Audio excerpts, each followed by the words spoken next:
the furlough scheme that ended last year, some economists, and this is controversial to say, but some economists would call it a quote unquote success. Well, I wouldn't put it quite that way. I would think of it in terms of it ended without a huge disruption to the UK labor market. When the furlough scheme ended, there were some dire predictions that it would really disrupt the labor market. It doesn't seem to be the case. Now, there are still some lingering effects. We see here in a great chart from the Resolution Foundation, another great source that I follow on the UK labor market. We see how there are age differences in terms of workers who are furloughed. At the start of the scheme, we saw younger workers were more likely.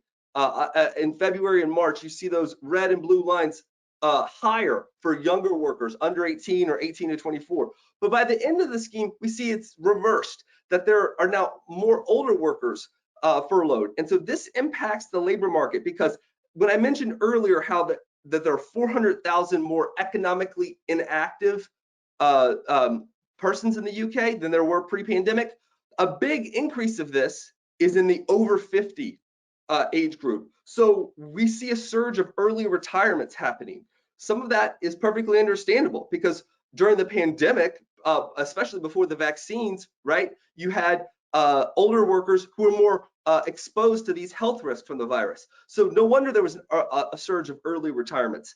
But this is a big part of the labor supply story as well. And how the furlough scheme is impacted, particularly older workers, is something to watch for in the quarters to come.